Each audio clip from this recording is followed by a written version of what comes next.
mangungkung kanduhan rimang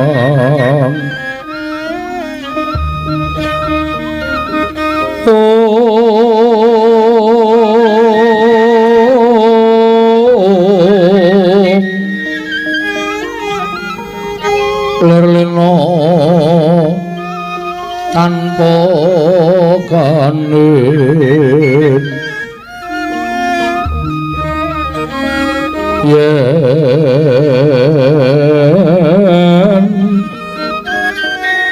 tan tuluso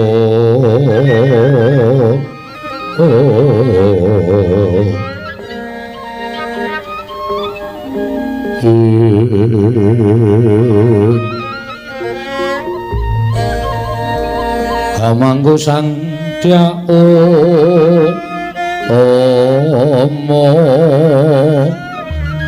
nalindra muda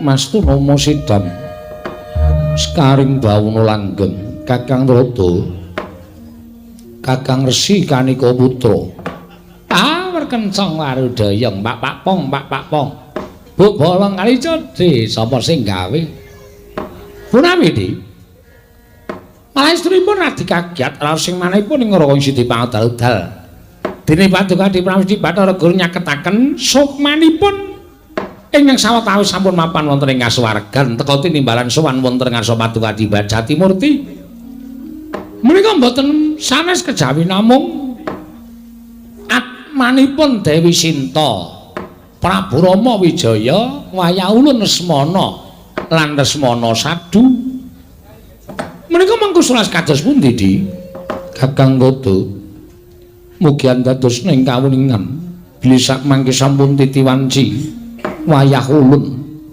inggih menika pun Sinta Rama Lesmana tuwin Lesmana Sadu manjalma dados kanugrahan Kakang alah manjalma dados kanugrahan kasinggihan mekaten ingkang winastan Purba Sejati wondene Purba Sejati menika kapirang dados sekawan werni Purba Sejati kapirang dados sekawan werni menika menapa kemawon cahyaning rat wimbaning rat reksakaning rat winjuwananing rat cahyaning rat menika mboten saged jawi namung wahyuning nalindra wimbaning rat menika baboning nalindra wondene reksakaning rat menika wahyu patih ingkang pungkasan inggih menika yuwananing rat menika mujudaken wahyu wadat Kakang alah wahyu wadat kasinggihan mekaten dumados saking wadatipun Lesmana wiwit sumurup dhateng Padanghawa nyumurupi dhateng gelaring jagat ngantos telasing yuswanipun Wayahulun Lesmana mboten nate senggolan kelan setunggiling wanita mila mboten aneh menawi katarimah gesangipun Lesmana tumuli wadatipun kapirang wujud titah inggih menika pun Lesmana Sadu dalah inggih menawi tutul mekaten tumuli katimbalana di lan kadhawuhna menapa ing sampun Paduka dawuhaken menika kala wau dhateng Raka Siti Pangadal Sinta kula wonten pangandika ngadhawuh pukulun Rama wonten timbalan pukulun Lesmana wonten timbalan pukulun apa dene sira Lesmana Sadu wonten dawuh Iwang Adi pukulun aja kaget pancen ulun ingkang ngandhangu kelawan kita titah papat ingkang wis wujud atma supaya ngadhep ning Bale Martya Kundha Manik sayekti ulun paringi dawuh mligine kelawan Lesmana apa dene Rama apa dene Lesmana ingkang sayekti kewajiban kita durung purna mapan ana ing jagat ya kuwi mangrurah satru murka ngilangi angkara murkaning jagat nanging gandeng kita wis wujud sukma mula kita kudu tumimbal lair mapan ana ngangganing titah ingkang pantes lan trep minangka dadi swarga kita. Menapa ing paduka dawuhaken badhe kula candhingga jimat pukulun mboten wonten ceceking raos kula. Badhe andhuwa dhateng kepareng paduka wangadi pukulun. Mula kang sangka kuwi Sinta gandeng gedhe lelabuhan kita tumraping jagat luwih-luwihan junjung nang derajating para wanita. Senadyan kita mapan ning negara Ngalengka sumandhing kelawan Prabu Dasamuka nanging saksuwene kita mapan ana ing Taman Soka mboya sepisan wae Prabu Dasamuka wani nyamah marang sira Rekyan Warasinta satemah nganti purnaning lelakon sira bali marang pangawasaning Prabu Rama Wijaya isih suci lahir lan batin kita mula ora aneh lamun sira bakal nampa kanugrahan wujuding wahyu ing ngaran wimbaning ret anyalira marang badan kita lan sayekti kita uga dadi saliraning kanugrahan manjalma marang papaning titah ingkang pantes lan trep minangka dadi baboning Nalindra. Menapa ing paduka dawuhaken ingkang wayah namung sendika ndherek Rama Wijaya wonten dawuh pukulun ya senadyan kita luwih werda tinimbang kadang kita Lesmana nanging lamun to katanding marang katrimaning urip luwih katrima Lesmana tinimbang Rama Wijaya mula ora aneh lamun Wahyu Ratu sinandhang dening Lesmana wondene wahyuning patih sinandhang kelawan jeneng kita Rama Wijaya kita uga anyalira wujuding wahyu tumimbal lair ana ing jagat manitis marang angganing titah.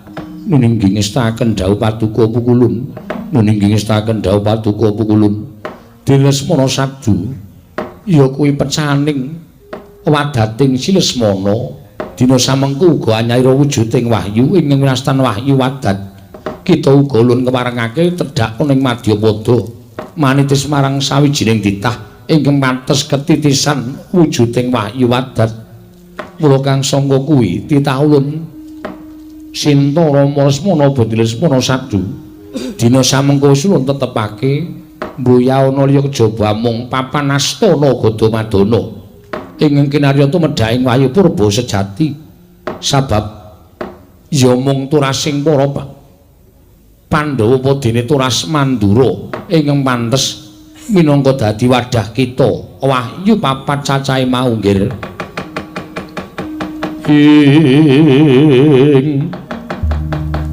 tan samar pamoring sukma sumaya winayu ing asepi sumimen telenging kalbu pambukaning warana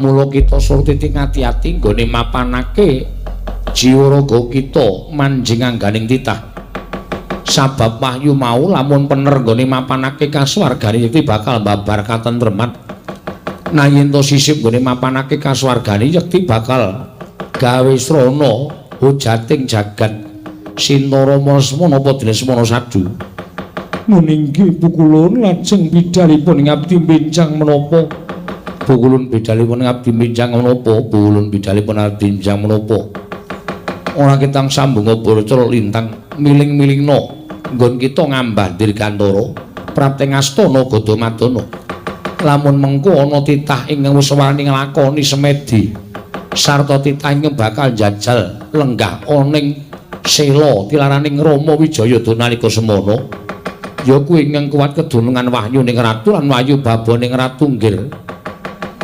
Prastawa paduka pareng kula nyuwun pamit nggih pukulun kula nyuwun pamit pukulun kula nyuwun pamit surti ati-ati duga-duga digawa kaki nyaketono astana Gadamadana purba sejati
Mesinipun ingkang dados wahyu kalendran menika pun wayah Paduka Rama Wijaya mboten Kakang nanging tetep ulun anuding kelawan terus wayah ulun Lesmana.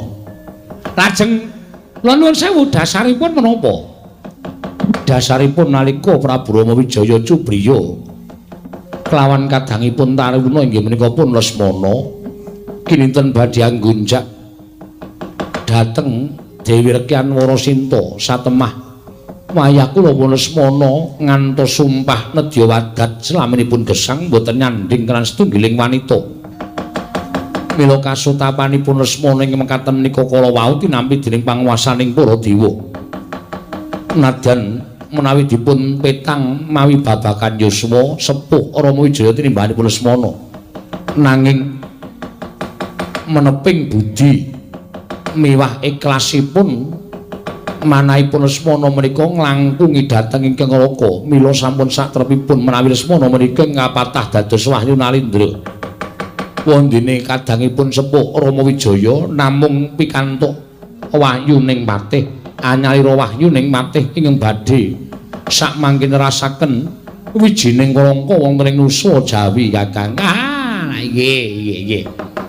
Lah ingkang kersanipun monggo dipun awat-awati lampahipun purba sejati nyaketi astana Gadamadana. Monggo dikula dherekaken.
kayon kati uping angin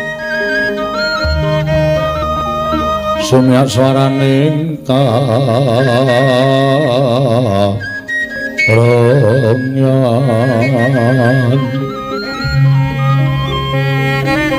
samirana mawur lawan diris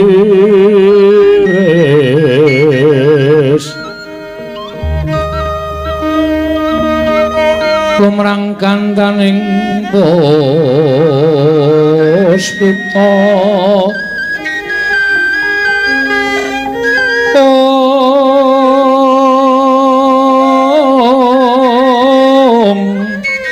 karengguan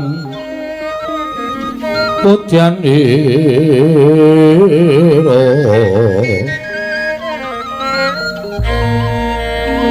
sang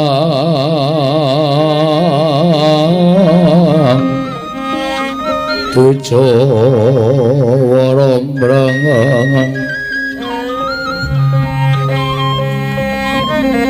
suaraning matu branta manungsung sarine ngembang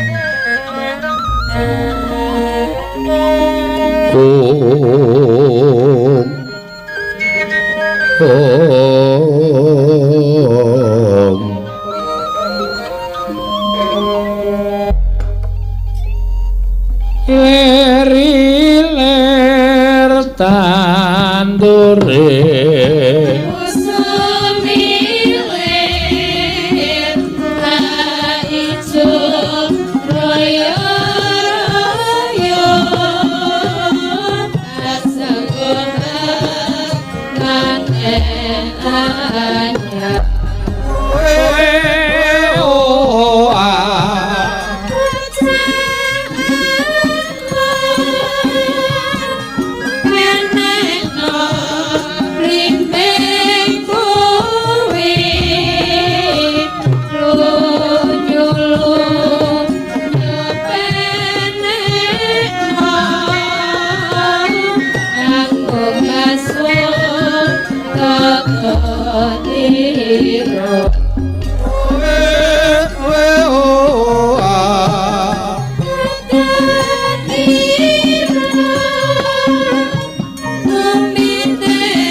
sing dalu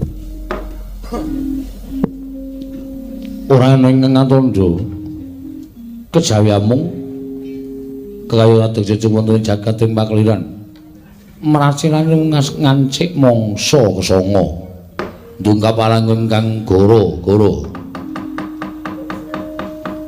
apa to dandan ingkang goro-goro nalika semantra mungkiran ngormati wijil patura kawan kelas margare pitu semana Bagong sampai jagat matani ngoro rombo alon alire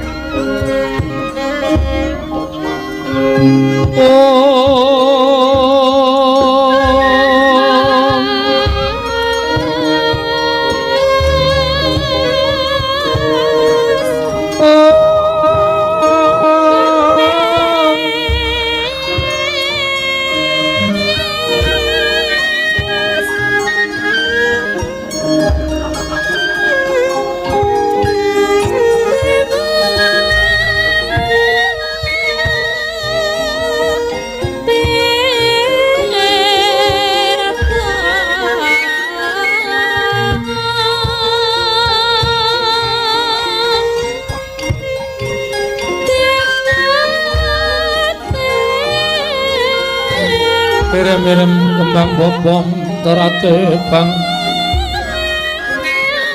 tarate bang rayungan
Mbok aja ngimbul wulung ya pamundutan iku Mbak Prastiwi.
cincang cincang aoe oe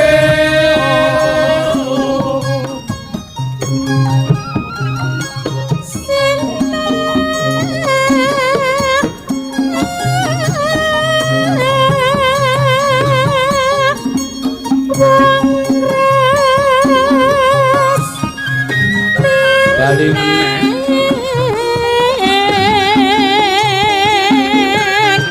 teko meneh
mituhu dawuh ngendikane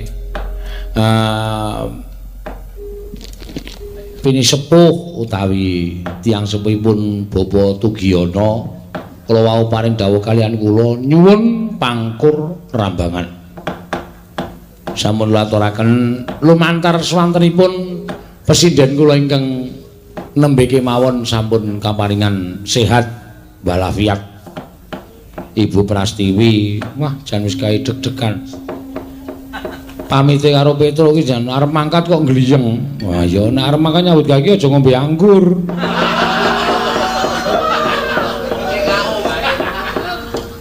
Mboten krana gerah. Wah matur sembah nuwun. Sakmenika sampun tindak malih ngestreni dhateng Petro. Anggenipun adicara tasakuran inggih menika joglo somejan.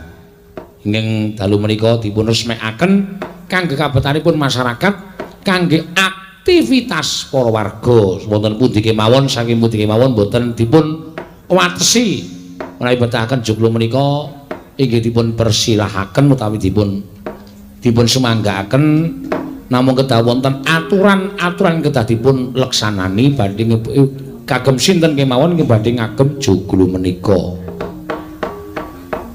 warga laras ki nek ora ana Prastiwi kaya maskote ora ana kaya gutang rasane disawang kaya ana sing kurang mergo ya bibit kawit Bu Prastiwi iki pancen yo yasa melu yasa paguyuban anu karawitan warga laras mula nek nganti Bu Prastiwi gerah wah persasat kaya dene nek upama negara Ngamarta koncatan Bathari Sri Diwaning Wuda anu diwaning buku. Matur sembah nuwun tanpa pepindhan. Mugi-mugi joglo menika saged lumampah kanthi sae lan kados menapa dipun kersakaken Bapak Tugiyana. Ning ora kok kaya adat sabene jan ki joglo iki ana dayane apa ya? Lho Petro menika kadang kula sok krasa. Kula niku sok krasa. Wit kula bedol kayon del niku nang mripat ki rasane kelete ora jamak-jamak. Wis dilek-lekke ya angel anggere muni mandheg sedilo mak ler. Lah ya.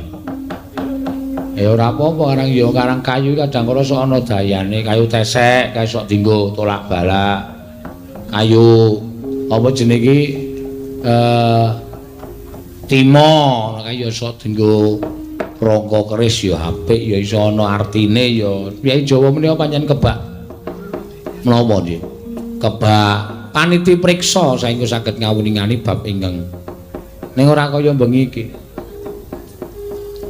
Arep goro-goro mau jan aku ki anggere muni nyuwara, rampung nyuwara tak golek sithik kon matane mak glier ngono. Semelangku nek nganti tiba. Ala ya nyemelangi to ya mripat ki jan ning ki tak anu, tak apa? Tak jawab iki. Oh jawabane bener apa salah? Manut Pak Guru kok. Nyatane ya mripate petuk saiki iso melek. Suwun matur suwun. Semanten ugi menawi Pak Tugiyana pinaringana kesarasan, pinaringa kawijengan lan nampi barokahing Wang Mahanasa. Anggenipun sampun panganu yasa juglu kados mekaten menika. Wingking menika benjang ugi badhe dipun dadosaken kolam renang. Wah, jan. Kalih kotakanipun menika pancen boten dipun benten-bentenaken. Kakung putri campur dados tunggal. Supados Yai Kakung ki nek le renang campur Yai Putri, uling-ulangi bantu-bantur banget. Sale kaya ana sing ngubeng. Dadi lan seperti ning nang nembang. Kaya mesin but.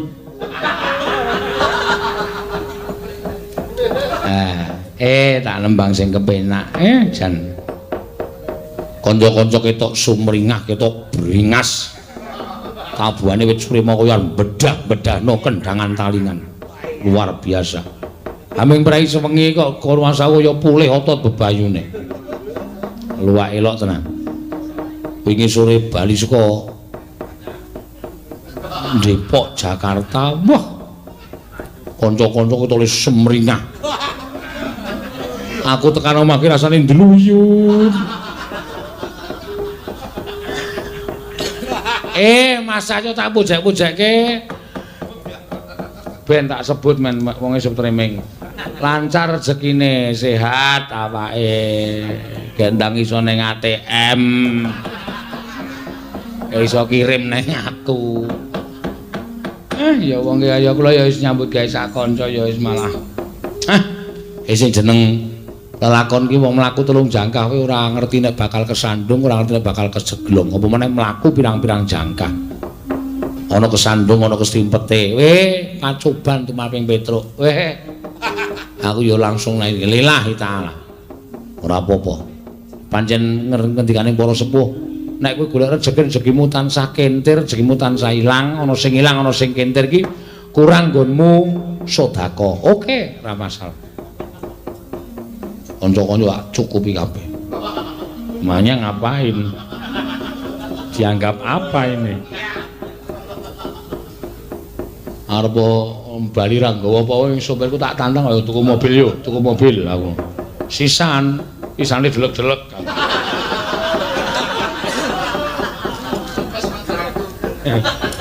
Matur sembah nuwun. Kedep tasma aku nyawang selendang biru.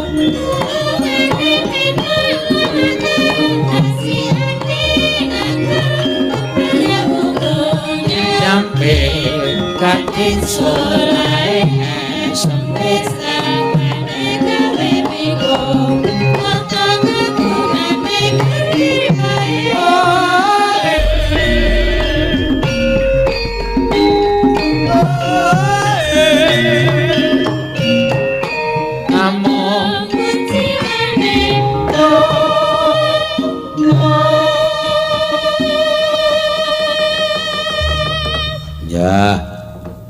neno neno neno kula nyuwun swantenipun Mbak Ika Suhesti yo iki janji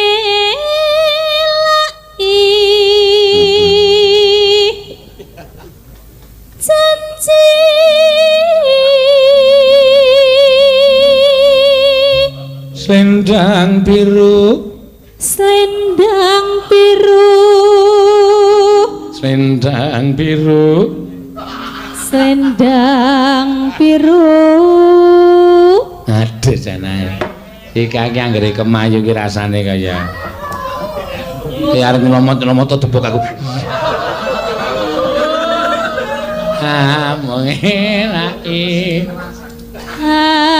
mong enaki ati ora tekan lho ora tekan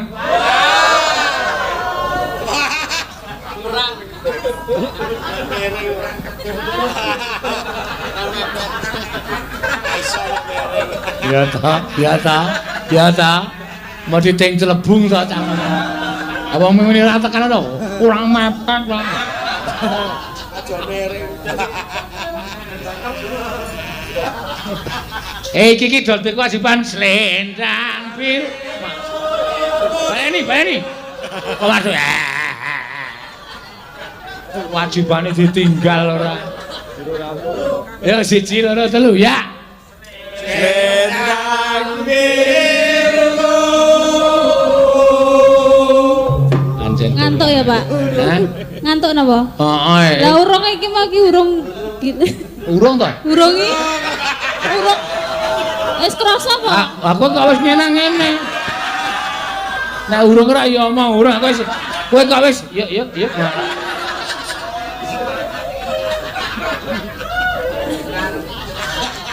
baleni baleni ngopo baleni ora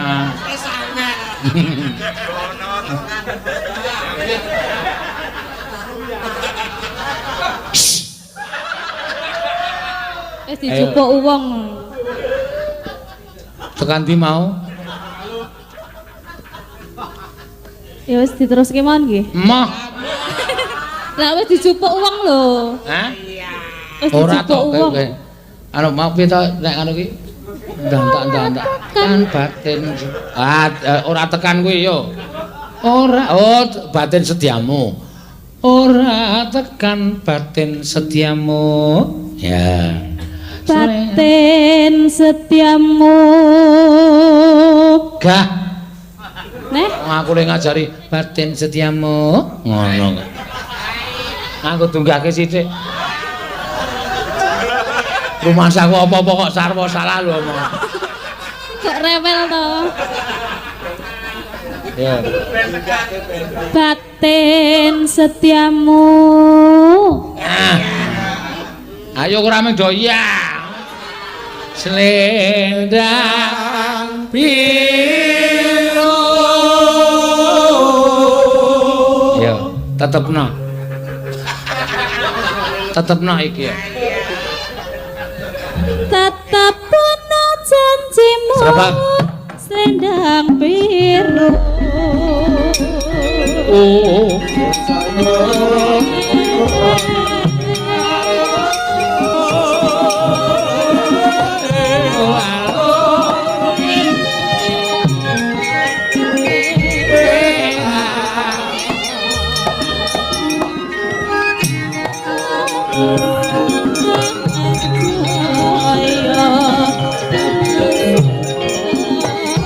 ngenak paling molor jamono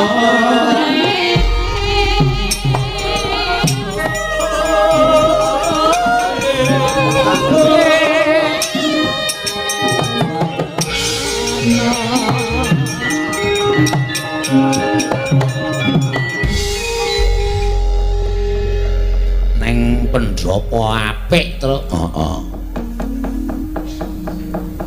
iki nek ora kleruwe saka niki Middlebrook.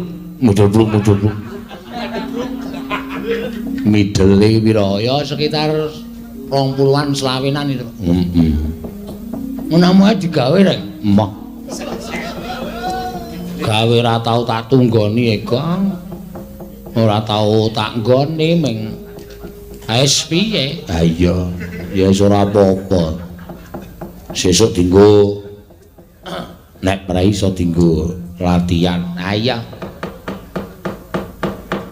Muga-muga iki dadi papan sing migunani ya Reng. Amin, Truk. Heeh.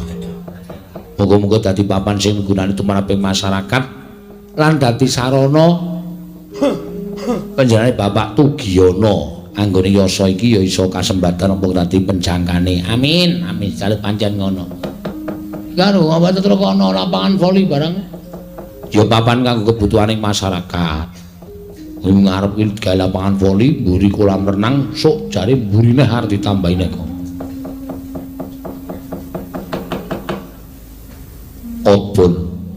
Ot metu bon utang. Metu golek utangan. Ora ngono. Outbound ki tegese dienggo dolanan cah cilik iki nganu ajar keterampilan lho kok outbound metu golek utangan dengkulmu melocot ora. Ati apa? Metu. Bon utang. Ah, kene. Mulane aku nek pamit karo bojoku nanti Pak outbound. Oke, kok ora nggawa helm? Nggo ngapa aku ya? Bojoku ngertine aku ora liwat nggon tali dhuwur-dhuwur barang kaya nek outbound kene, Tru. Ya muga-muga kasembatan. Apane? Iki lho. Pendopone iki men iso lancar-rancak apa sing dadi karepane Bapak Tugiyono. Dijewer sing seru kupinge iki. Ayo nembang terus seneng-seneng suka-suka parisuka. Ya. Ngaturke tembang apa? Sing Pak nganu bapake Pak Tugiyono mau ngersake sing bangsa klasik-klasik wong piyai sepuh. Oh iya. Ora apa-apa dipinangkani, rasa kuwatir. Yo, kowe sithik rek. Aku tak nyuwun uler kambang terus. Oh iya. Uler kambang. Sing nembang. Coba saiki nek uler kambang suarane anakku wedok Agnes. Oh iya. Wah, iki tak dongake wis apa jenenge maju finalis lomba Gembira Luka. Wah iya. Ayo wis juara lho wis. Tatin wis juara. Wis po Tatin wis. Lomba Gembira Luka, mlebu Gembira Luka. Oh. Lomba renang. Prastiwi ya juara tahun 75 mbiyen. Oh. Ngraupi macan. Ngraupi macan mbok kletak sirahe kok piye. Sehat ya. Aku seneng nek karo sindanku Bu Prastiwi iki saiki cahayane wis jan bareng bar loro mau tak sawang kok kaya umur 17 tahun ya. Apa? Ayo tambah enom ku golek pesugihan. Ora ya. Nek arep ngingu tuyul mbok ora usah golek rono-rono. Lah arep ngingu sapa? Sing ngempul kae. Ya ora apa-apa. Ya, mangga. Uler kambang diaturake. Mbak Agnes iki biasane nembangi basa nembang Gubuk Asmara, Lali Janjine. Terus Kembang Rawe, Terus apa jenenge iki Podang Kuning. Ning saiki dicoba cara klasik. Wah, ya apik engko sinden-sinden sing biasane teng pentalit kuwi Koteng pentalit to, Truk. Maksudnya nyanyi iki basa nyanyi keras-keras kuwi diaturi sing klasik-klasik. Oke. Ting. Ya. Aku nek ngantuk malah lucu lho, Truk. Nek ngomong aku sak karepmu dhewe. Ya. Asli kok miring-miring ngene iki. Lah ngapa to rek? Nek tak nggo menang ki maler tenane. Mbok iki ana sik ngirimi iki. Ngono. Ngirimi apa? ngirimi WA. Senengane kok ora. Ya. Nena nena nena nena nena nena. Wis bener mau wis bener. Nena ya.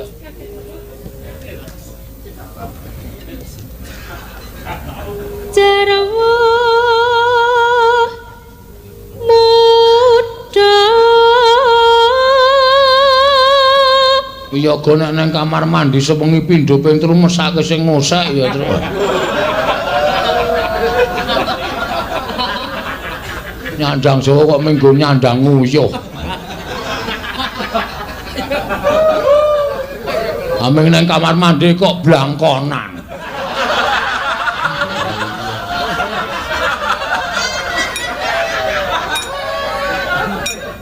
Mbok kalau ngandhuk kowe apik.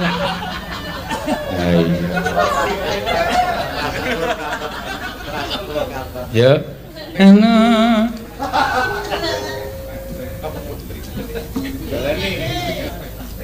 Jarwo muda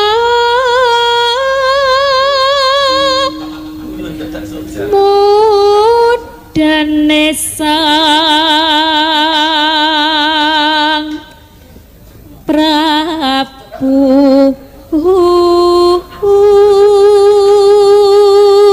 Sesuk nek takoni terus nek njaluk seragam, arep nabuh pareng nguyuh.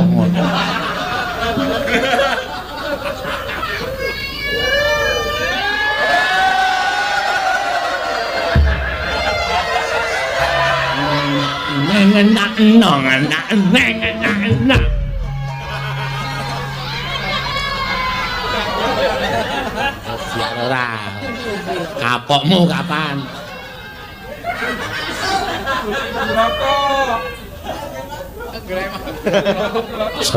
Sopo ireng? Mbak Yuni Bagong ya. Wak slatak dasmu.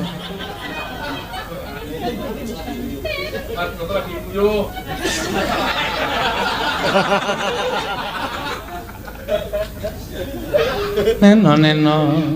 Ya.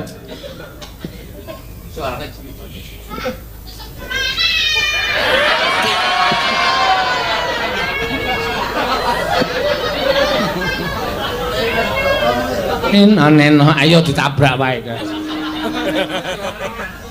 mudane sang Prabu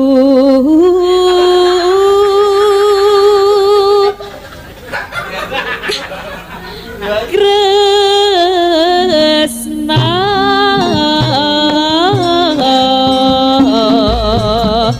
sayo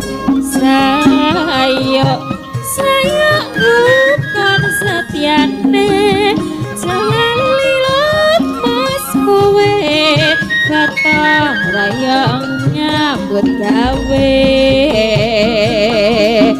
rokan cane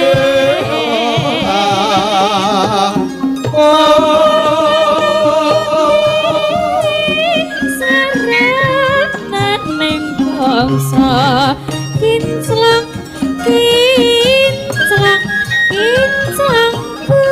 kuwayane murung mobil ngecerumbekan bejane yo mas ora oke ora tahan ora oke ora tahan butuh putih menekat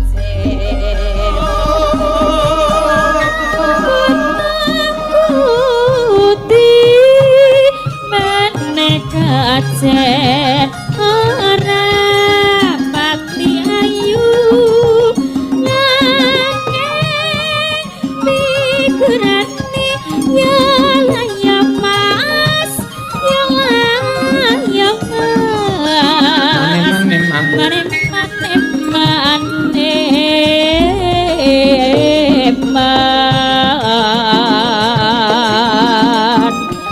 Ramo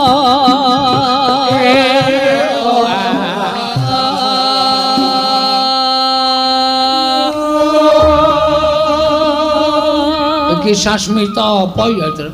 Sasmita apa piye? Rumangsa aku pirang-pirang bengi iki kok eneng wong kok ngono terus ya. Wingi dene Cilacap ya iya. Banyu langit gaya banyu masan.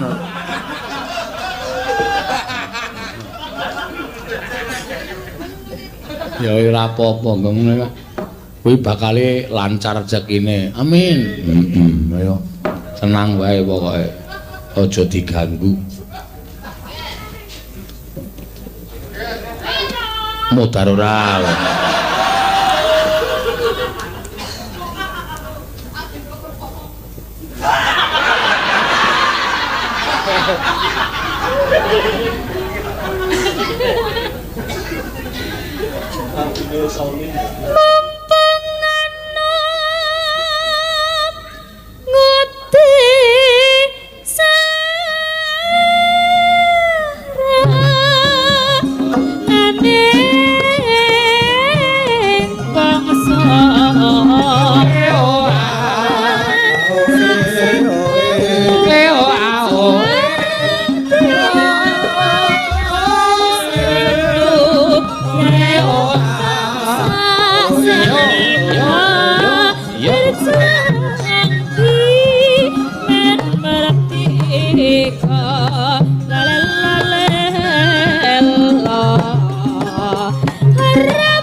Lenggahe neng pendopo neng tengah-tengah korsine resban gedhe banget karo nyetel uler kambang. Wah, Pak Tugiono nglaras terus. Iya.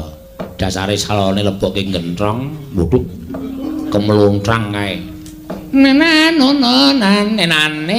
ora buta kae buta kumong nyambut gawe. Ora buta kae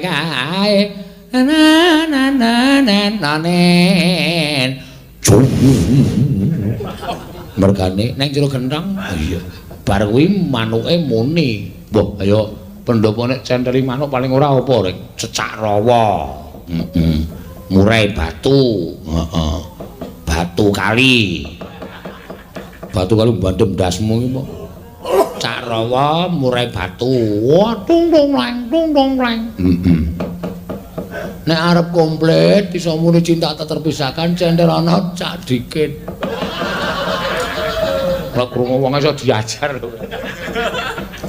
Wis iso cinta tak terpisahkan barang menen. Ganti kowe terus ayo gek urut.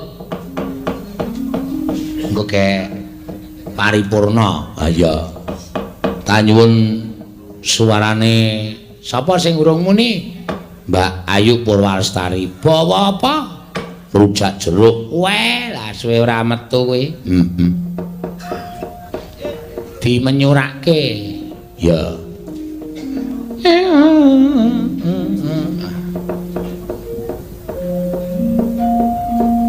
Ora karno, ora mesakake ora. Karno iki penggemare akeh. Anggere muni mayang ning adoh ngono tekan gone mesti ilang. Iya.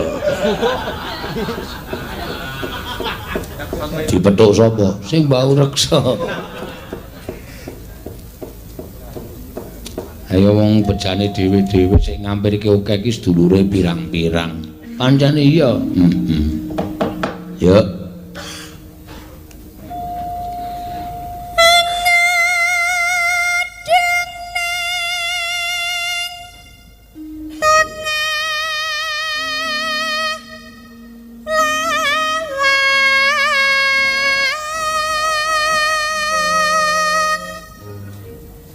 Cakep aku ngadang ning tengah-tengah.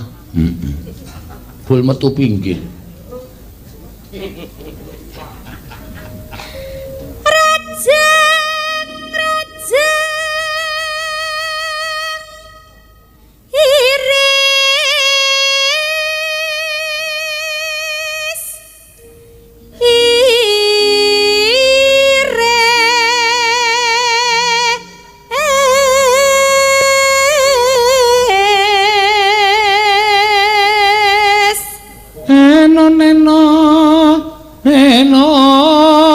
Neno.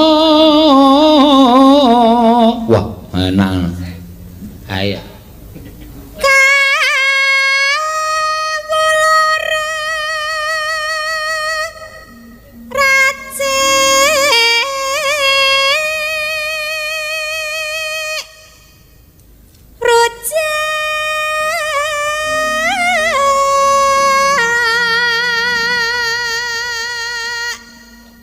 Tan kendatan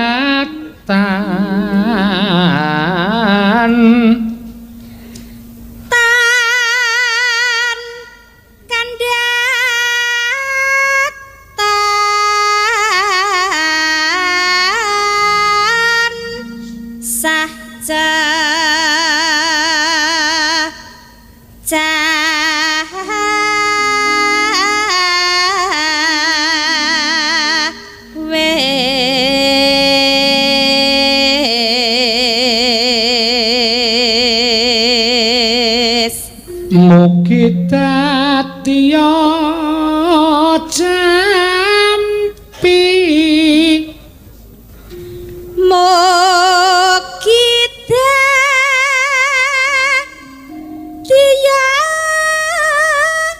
jampi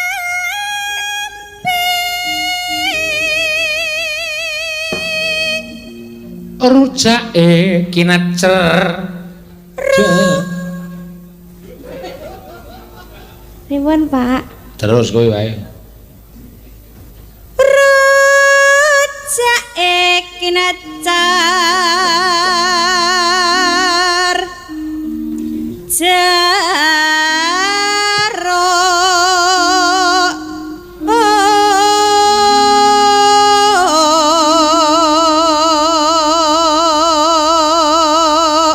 tim sorake kok suda siji gitu sapa ucap engko gek ngoyak wong edan marang didusi kaya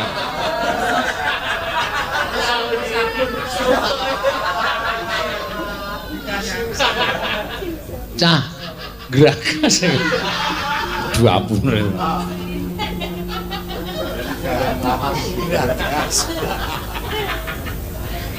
ing layah lambah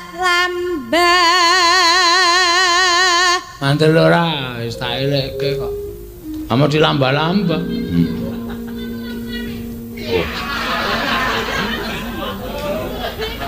enak kula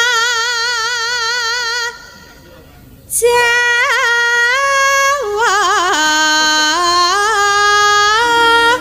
lambak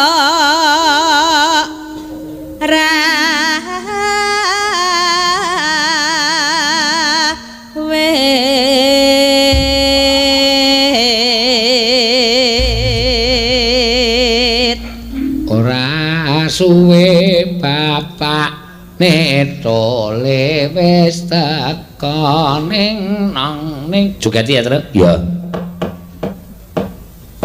Nora suwe bapak netole wis teko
Yuk, kor.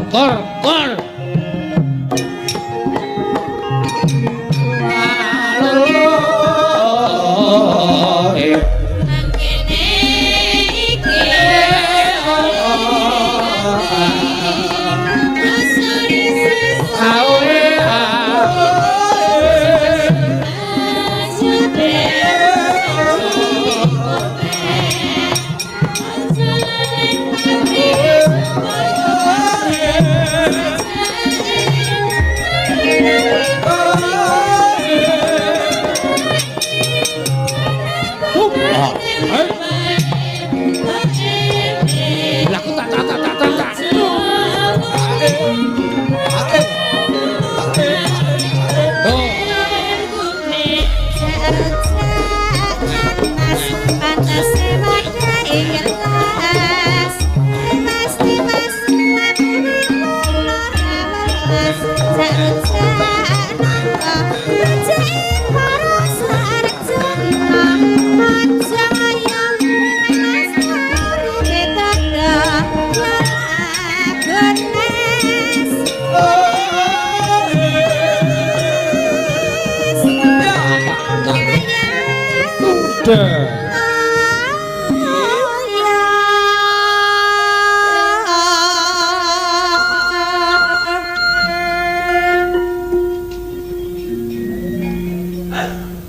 Ayo ditibake anu sik.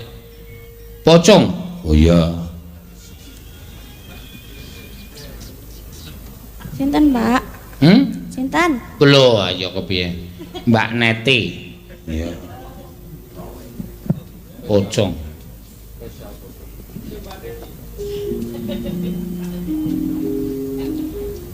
Ngelmu iku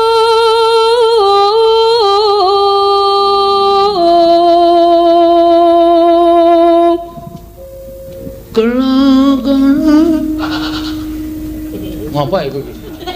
Ora apa-apa.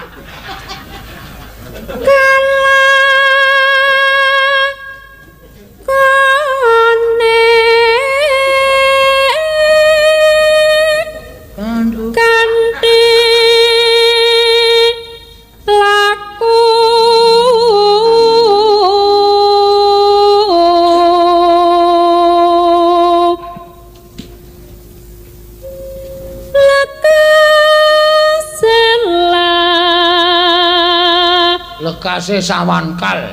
Lho. Lekase lawan kas kok sawan. Wankas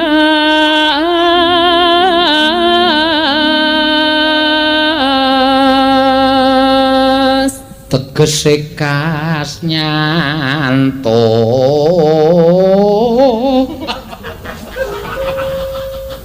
tegese kas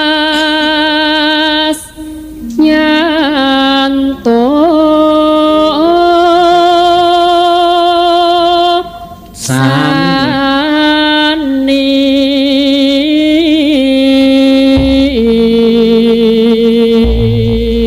Setya Butya Setya Butya pangakase tur angkara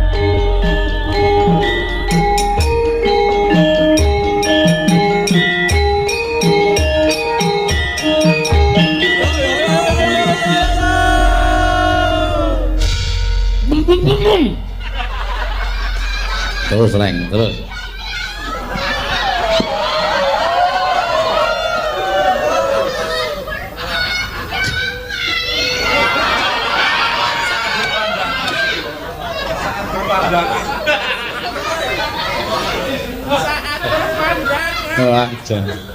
ayo gayeng nek ra tak bingkem cangkeme bakong arep terus-terusan ya ora koyo arep obo wae kancane le mikir ki tenanan ora kalau mar tak sambung sida apa ora dik sida apa ora dik aku mangko gelo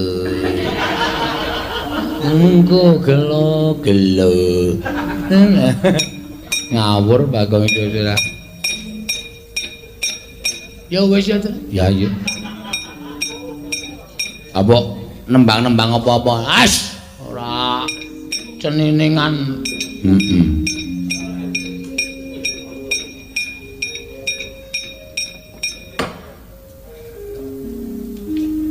kae lho Ndara Semar ditutke kakekne Permadi kuwalik le ngomong ki melek ilir Ndara Permadi ditutke kakekne Semar oh iya Kuwale. Ngawur banget. Ndara Semar tutke kakekne Permadi piye ora? Disebani ya, Tru? Ya. Sajane Ndara Permadi arep tindak ana wigati sing perlu diderekake. Ya yo nek pancen ndereke ya ndereke manut karo tindake Ndara Permadi ya. Sangu gending apa, Tru? Sasa wana-wana ring sing sak biasane wae sak titahe wae. Ayo.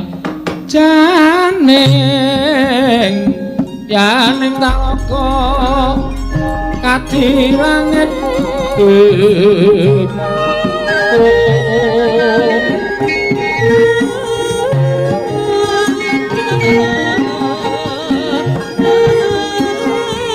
Mambang pangepas wulan upamaneka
kalang wanak lara pandaan moncar dinan lir kekonang sorong sorotetan padang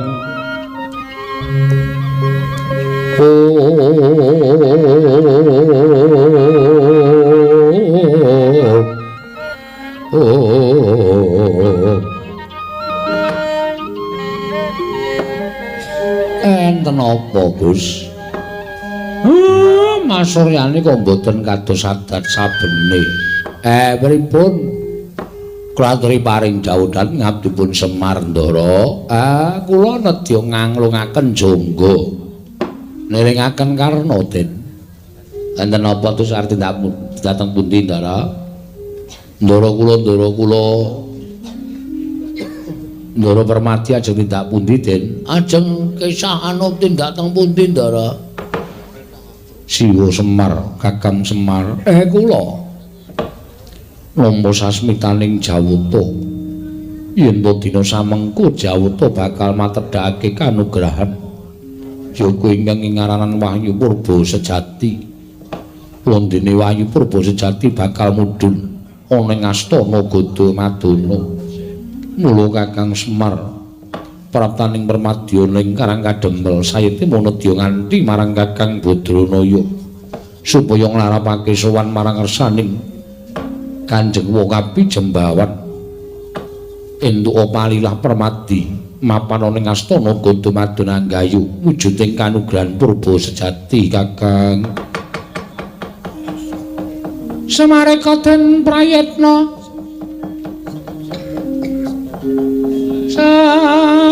samuriris eka balik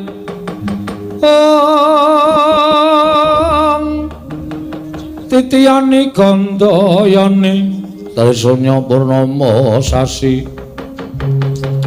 gilar-gilaran ing tengah latar milang lintang Bima Sekti pancen kersa sampeyan kaya ngoten awi. Ampun ajrih.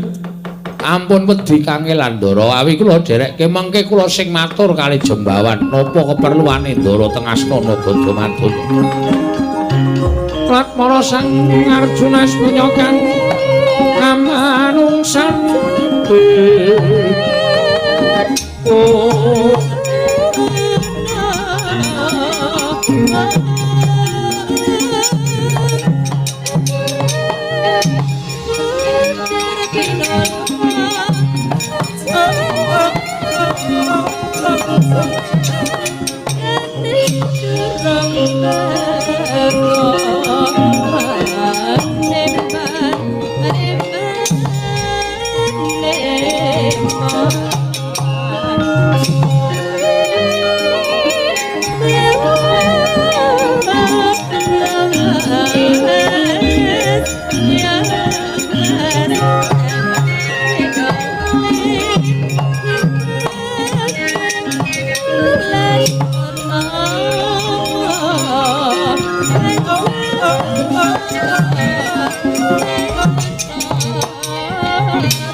Panita kang ngarawang sepindha kumbang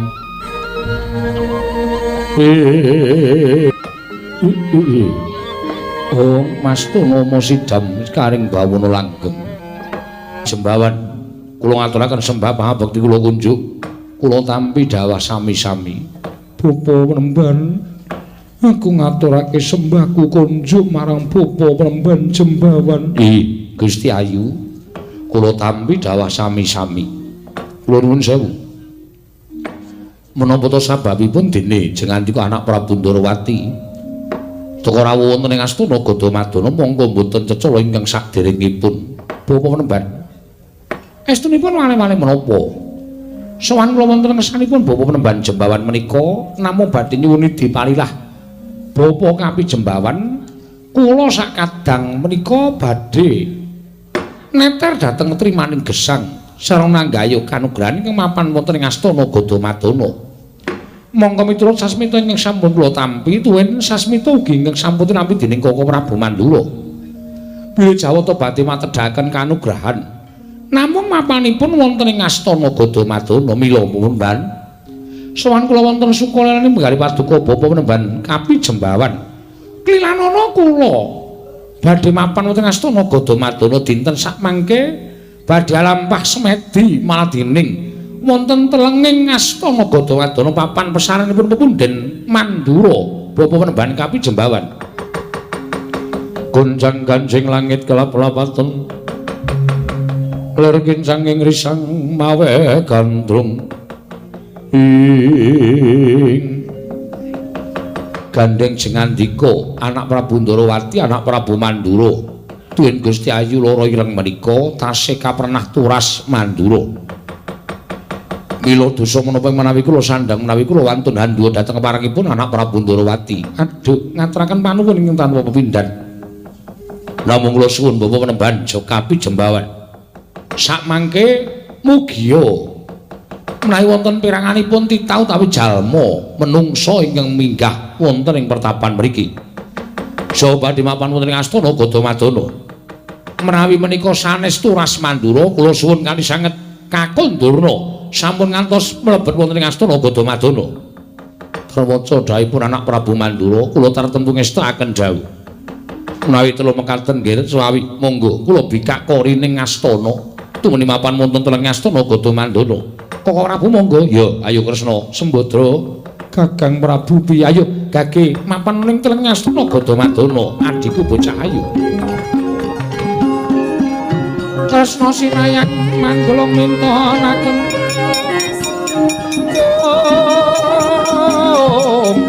Oh.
Andika kang ngarwangsit Indra kumbang hangajabing tawang susuh angin ngendi nggone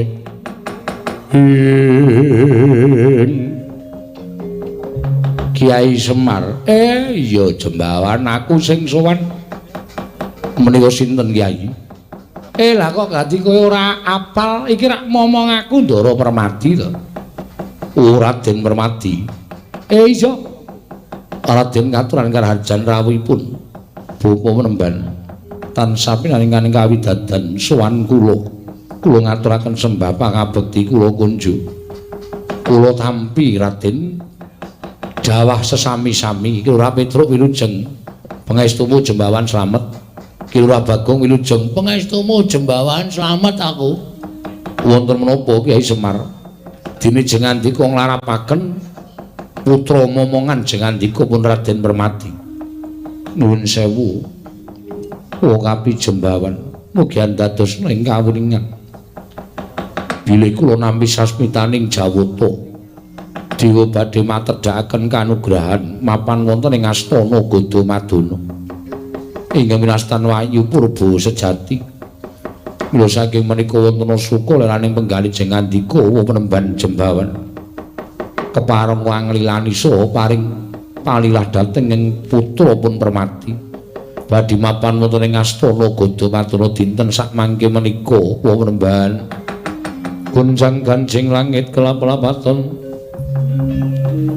Lerken sanging risang mawe gandrung. Nuwun sewu Raden. Sewu-sewu kalepatanipun ingkang Bapa nyuwun pangapunten. Sadèrèngipun Raden Permati menika rawuh wonten ing astana mriki.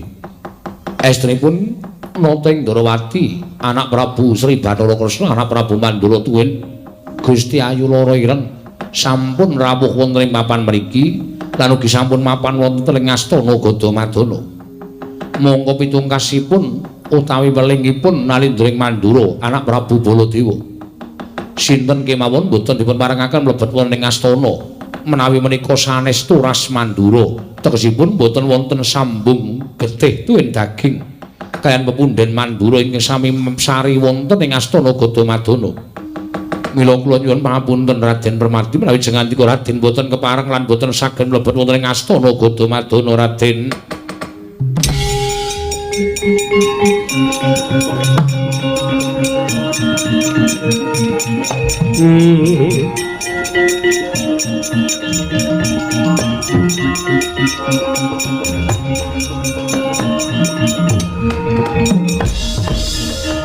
Sumareka den prayetna semuriris samuriris eka balik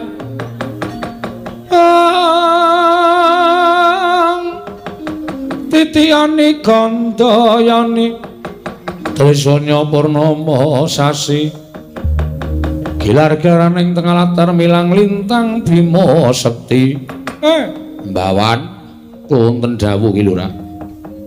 Yen dadi pendhita ki aja mung tabri tapa brata, tabri semedi. Ning ya kudu mbok kompliti nganggo nggonmu sinau. Liripun kados pundi Paduka?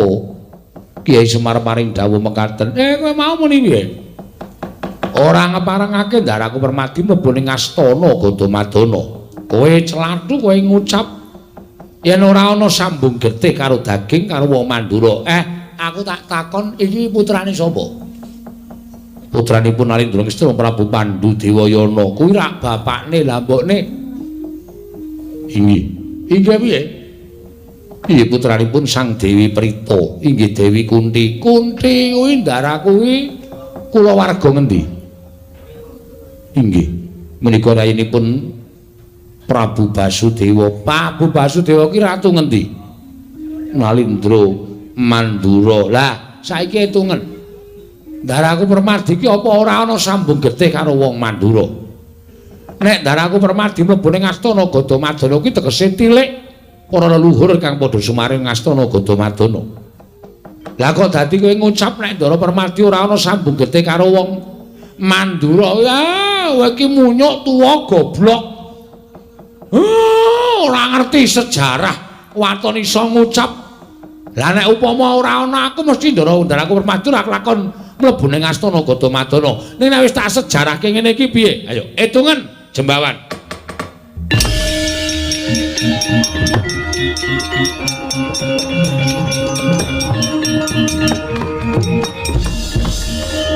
Waduh, nek ngaten kula lepat Kyai Semar, kula lepat.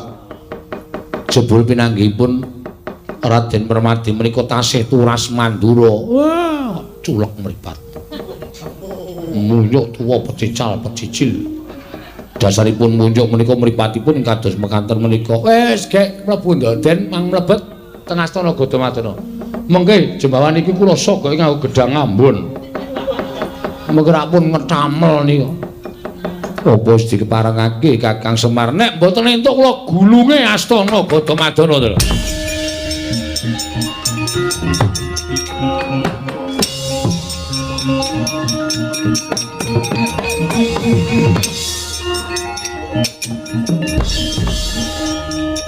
Mula sok sinau ora.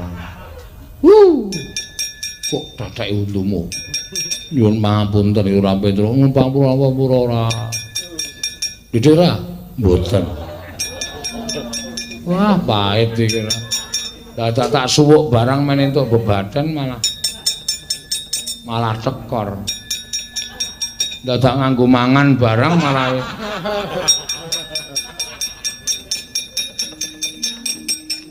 ora ngemake. Mangane ora jelas. Ndara Permadi iki putrane Prabu Pandhu. Ibune Ndara Permadi iki Dewi Prita. Ya Dewi Kunti iki adine Prabu Basudewa. Ngono. Komune ora trah Mandura tendhangi sisan. Kena kuwi. Rokoke nggo aku. Lho, mboten gadah. Awang tutupe wae ketok kok. Nggih, monggo kula aturi. Wis kalah moncerman pokoke.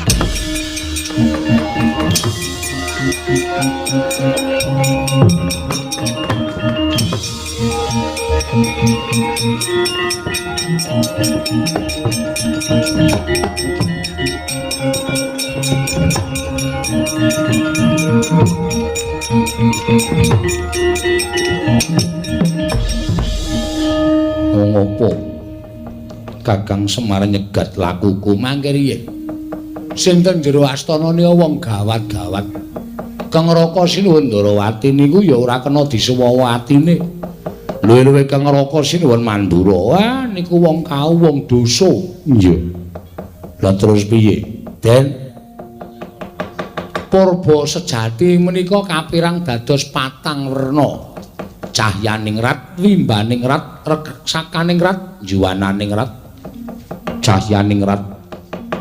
Niku wahyuning ratu, wimbaning rat, baboning ratu, reksakaning rat, wahyu patih, juwananing rat, wahyu wadat, sing manggaya wahyu ratu. Carane kepiye? Enten tengah-tengah stana Gadamadana menika wonten sela gilang. Papan pelengganipun Sinuwun Prabu Sri Rama Wijaya. Sinten sing kuat lenggah enten sela gilang menika inggih menika ingkang bakal entuk wahyuning ratu. Yen ngono aku tak njujuk ana ing sela gilang mangke riyen. Ning sampeyan mang matak panglemunan tegese nggunakake aji panglemunan aja nganti iso diweruhi dening sapa wae Ndara.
Tatkala arpa Kresna tantulsa hanya kloring mring Sang Resi Jahnawi Suta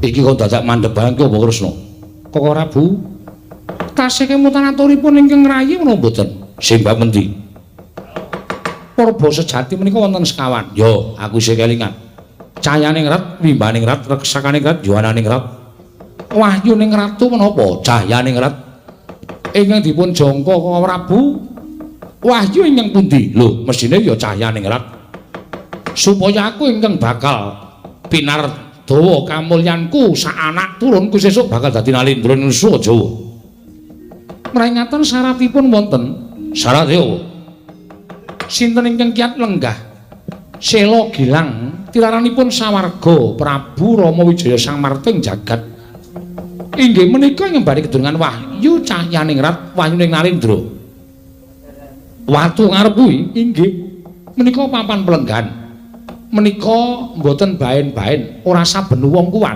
lho apa iya inggih Lah miwujud watu kaya ngono ora saben wong kuat ki piye? Kok Prabu latur pitados kalian kula. Lah terus darane monggo sakmenika dipun cobi sapa sing kuat lungguh wonten ing Sela Gilang menika. Lah yen ngono apike urut tuwa. Lho urut tuwa piye? Apa ora urut nom? Mboten, ingkang sepuh lang rumiyin. Pun Kakang yen ngono, Koko Prabu kiat tegesipun Koko Prabu nampi wahyu ratu. Yo, jajale lungguhane Sela Gilang kuwi Kresna.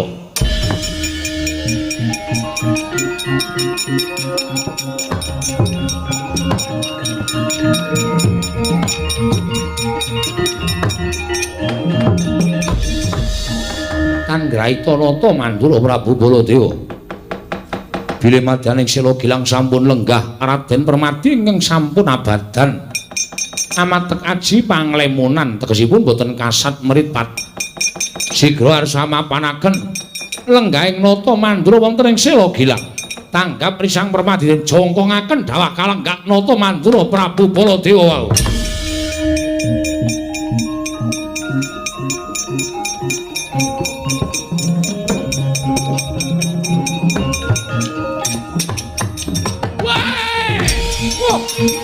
Wah, edan.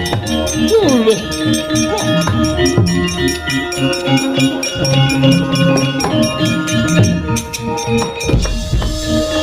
Lah kok wae lah wujuding watu kok digdaya men. Lah kok dadi bareng pun kakaran lungguh nang telenging watu Sela Gilang kuwi lek ana sing joroke nganti mumbul. Kresna wonten dawuh. Iki nyata, inggih menika nyata. Nyatanipun Koko Prabu mboten kiyat. Panjenengan Koko Prabu dawah. Ya. Tegesipun Koko Prabu mboten kiyat kedunungan wahyuning ratu. Walah, piye juran?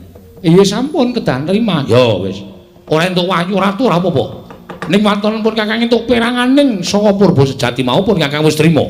Ngaten lho Prabu. Ya, wis, gage. Urut tuwa dhewe aku saiki nomor 2 Siadi. Mboten kula mboten nyobi iki mawon. Lho, kok ora nyoba? Kan wurunga kula ugi badhe dawah. Lho saora-orane nek ya nyoba, ora ketang ora dituku. Kok ora bu menika kok rembuge kok werna-werna lho. Nyoba ora apa-apa, mboten kula sampun mboten badhe nyobi. Lara ireng apa Kakang? Arep nyoba lungguh. Sela Gilang apa ora? Wahyuning ratu kanggo para priya, wahyu baboning ratu ya wadon ingkang kuat lungguh Sela Gilang kuwi. Yen kowe kuat kowe bakal entuk wahyu baboning ratu. Tak cobane yo Kakang.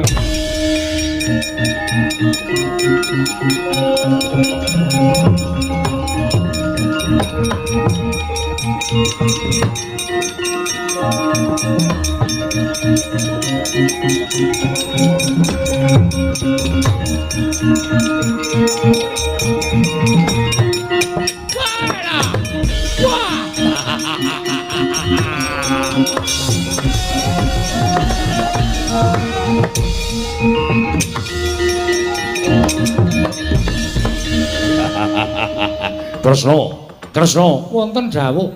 Lah coba Sembadra wong klemak-klemak ora tau omongan, ora tau ngopo-ngopo.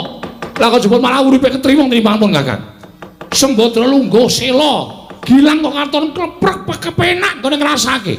Sembadra ana dawuh napa Kakang?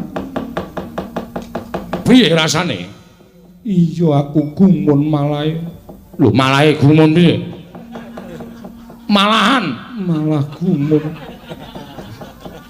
Kok gumun apa? Gumun merga watu ing mapan ning dhuwur gunung tak lungguhi kok empuk tur anget. Lho. Empuk tur anget. Iya Kakang. Walah dalah Kresna wonten maring adhawu. Mungkin ora ketrima ora kaya wong. Lah bareng lungguh ana ing Sela Gilang Sembadra ngandhake entuk watune ki empuk tur anget. Kowe lah dalam menawi ngaten menika sampun mesti Koko Prabu mbok menawi menika sampun dados kodratipun Wara Sembadra. Sajae ngono Kresna.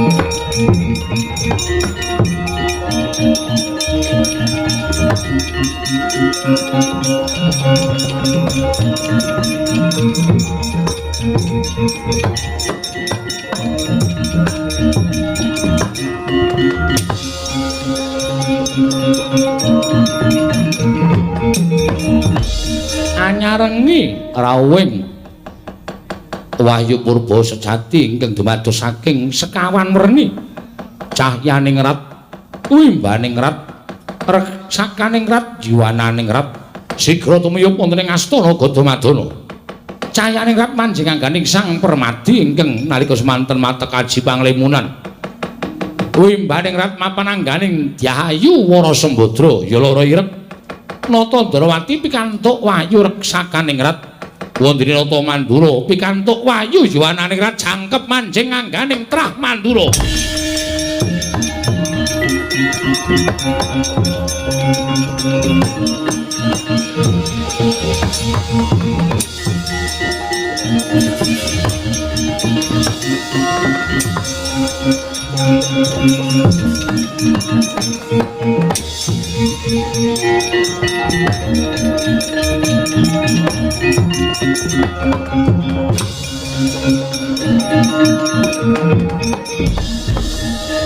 Kala Prabu nggih.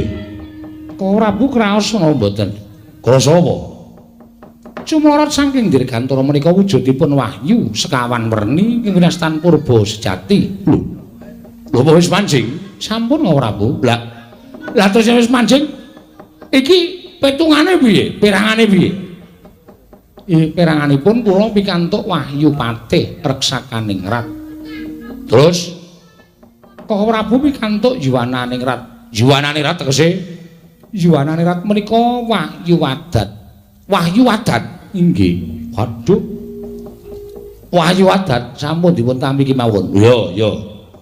Lah terus lara ireng. Lara ireng pikantuk wimbaning rat baboning Nalendra. Waduh, Yayi syukur. Syukur yen to pancen kaya mengkono pun Kakang melu seneng. Nadan pun Kakang mung ngantuk jiwananing rat nanging Sembadra ngukup wimbaning rat tegese baboning Nalendra. Tan wurunga bakal pinarda kamulyaning Turas Mandura. Kok Prabu kasinggihan. Ning kose.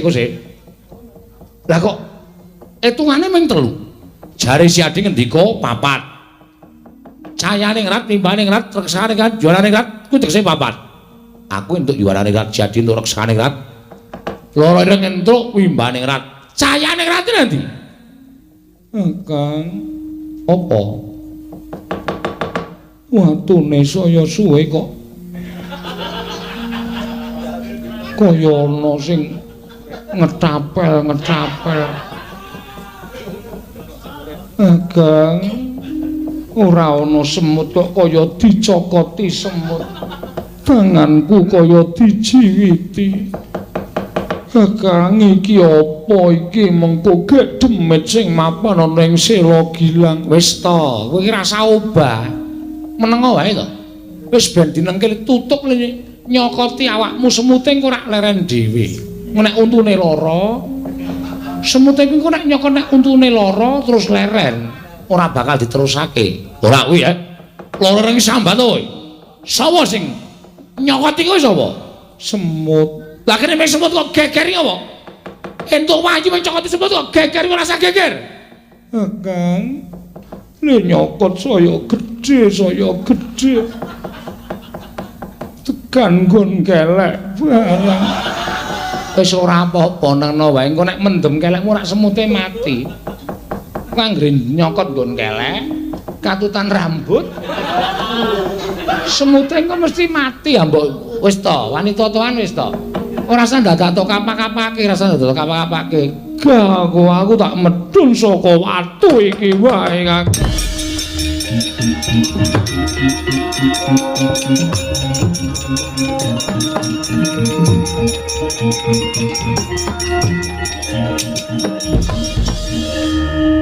Semute ngrubung awakku gek sikile. Sikilku ora iso obah kaya dijepit. Aku wegah aku tak nang kene wae. Kowe ora nang kene nganu ilang lho. Apa wahyumu ilang? Aja nang kene engko ndak wahyumu ilang. Wis to, nang kono wae.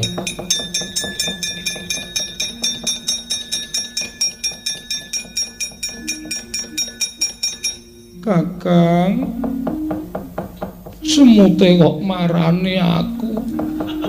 Saiki njiwiti nggon tangan nyokoti nggon tangan. iki semut apa demit gosek Kresna jane iki apa iki? Kresna, iki jane apa iki? Sembadra kaya ngono kuwi diganggu karo sing Mbah Reksa ning Astana Gadamadana. Engko gak diganggu karo sing Mbah Reksa. Iki Sembadra kuwi tulungono dhewe nganti mringis-mringis kaya ngono. Kakang, Bu. Menika sanes semut nanging kula ingkang rayipun Permadi. Wah, iblis karep. Menungso tatare.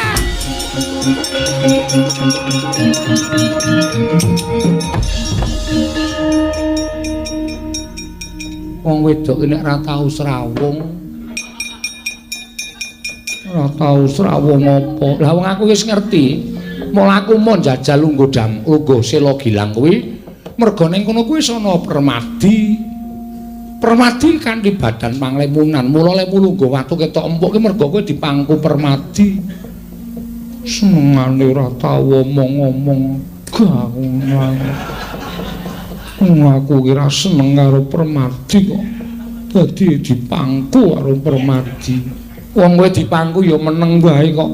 Aku ora ngerti nek dipangku. Ngerti yo ngerti aku mencolot. Wis kebacut. Wis. Sesuk aja ngapusi aku wegah nek diapusi. Kowe dipangku ning entuk wahyu, ora entuk wahyu ora apa-apa. Ora muhrim. Karo sapa? Karo Permadi aku muhrim kok. Lah ning kowe iki ya senengane adu-adu apa? Lah kae lho. Kakangmu nesu kae Permadi dicandak digorono kae piye kae? Ayo kowe sing misah. Ga, piye? Nek dibanting Permadi mati. Apa ya dibanting? Lho mestine ngono wong kakangmu ki brangasan galak. Nek nganti sabetke wit pecah sirahe Permadi. Piye? Wah, yo ora sengaja. Yo kowe mrono. Mrono nendi? Omong karo Kakang Kokrasana aja kon miloro Permadi. Abrak nek ngono kowe ngiman. Ora yo mung aja nganti ana raja pati. Nek kowe ora ngiman mesine kowe ora bakal melu karo Permadi sing diajar kakangmu kae. Aku tak mlayu rono tak elekke ya. Kok Prabu sampun ngarep dipun piloro. Menika panjenenganipun para Sembadra. Ora omong. Oh, isin. Ora sa isin kowe iki. Isin ki entuke apa? Tak omong ngono ya. Ora sa. Tak omong ngono. Ora sa. Kowe kok kaya banci to suwe-suwe. Ayu-ayu nek bengok kok nyeter. Nek bengok nyeter, nek turu untune kruwak-kruwak. Wong ayu kok nek turu untune tok. Ben esuk ditambahke. Wis tak omongane kok Prabu lah sawatir kowe.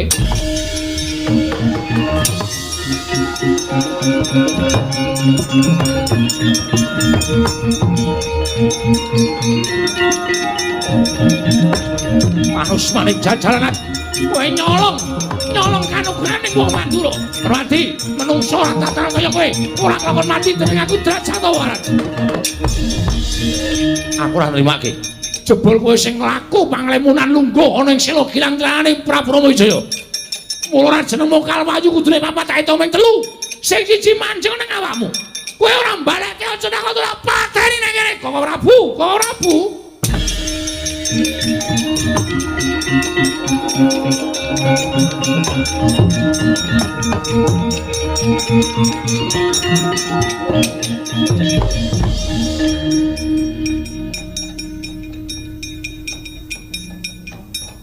Kang, apa? Apa Permadi disabetke wit? Hae ora ketututan kok. Ya aku njaluk ngapura. Lagi arep tak tututi, Permadi wis dijunjung disabetke wit nganti ajur kuandane ora iso dikukup. Tenan apa ora? Tenan aku ora tau goro. Ngapusi aku. Wis rasa nangis. Wis kelakon kok dadak ditangisi ngopo? Sesuk golek wong sing kaya Permadi. Ora ono.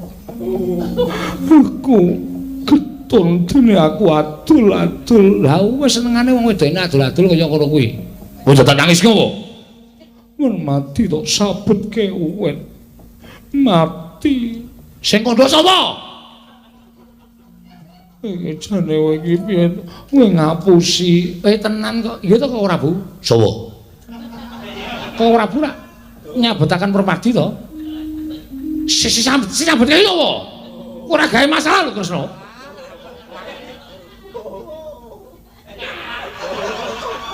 Ngopo? Ngene-ngene iki ngopo?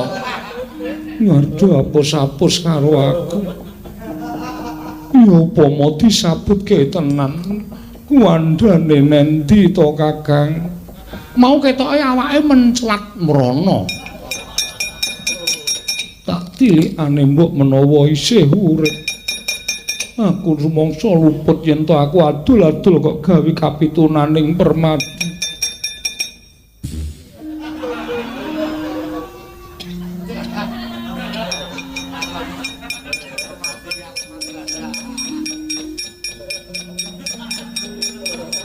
Ngopo iki? Nyesel-nyesel iki apa iki? Apa-apa aku ngantuk. Aku yo ngantuk. Iki kepiye kuwi? Wong do sawang-sawangane kok aling-aling kakane sing tuwa piye? Aku isin. Wis ajake Sembadra iki ora krasa. Isin kok neng kono kok dipethokke raine kok ora krasa. Aku merem. Mbok meleh.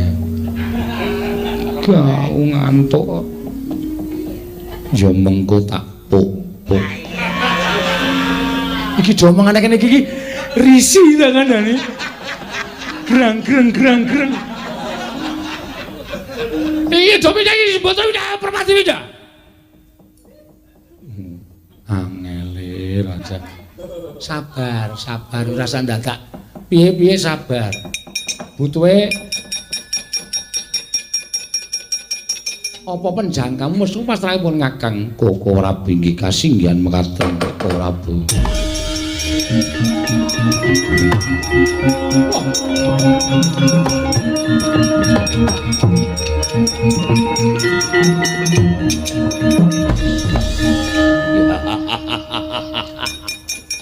Memanikku jejantung ing atiku.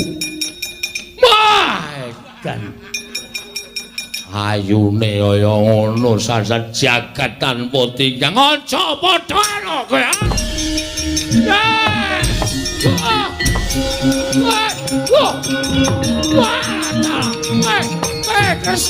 Kresna piye? Lho Kresna, ana manusa sing nyaut adimu ora Sembadra. Dijamu ning Dirgantara. Kresna kuwi aja ngono wae. Kresna iki nek nganti kowe ora nututi, kowe karo aku kelangan Wara Sembadra, kelangan lara ireng. Kok ora Bu? Piye? Sampun gugup. Ora gugup piye kaya adikku, kaya adimu ora gugup. Koko Prabu waton maring mangandikan kemawon menika mangke sampun maripurna. Aku kudu ngomong piye? Sapa sing iso mbalekke Wara Sembadra nek lanang tak jodokke nek wadon tak dadekke sedulur. Sapa sing mbalekke Wara Sembadra nek lanang tak jodokke dadi guru lakine yen wadon tak dadekke sedulur.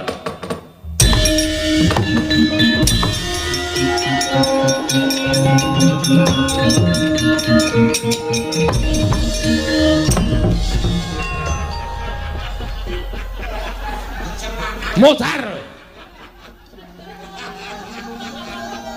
Ngopo e, Gong? Ana krungu sayembara e. Mbok sapa ngerti aku entuk Ndarawara Sembadra. Melayu bantul malah nabrak Baladewa. Baladewa ki ratu mripate matamu kuwi. Ratu di mata-mata ki ora. Monggo dipuntosi ora Bu ya.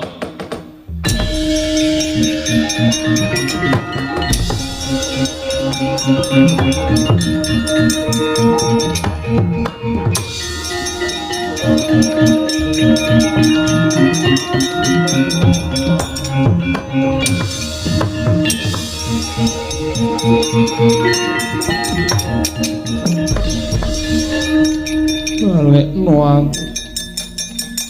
Nalendra aku balekno ora usah nangis. Ora bakal tiba ning Padasur tiba ning kasur babut. Kowe mung tingawi bawa Nyakrawati mbau denda, kowe ngladeni karo Godayitna cadasmu. Waduh.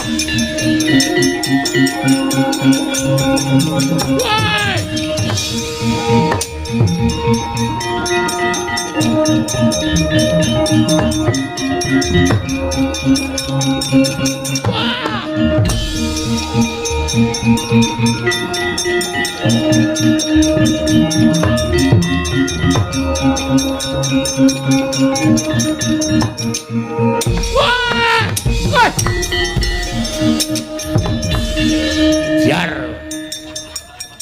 raba kali sawal saka aku. Kowe tiba ning isor tak saut meneh kowe.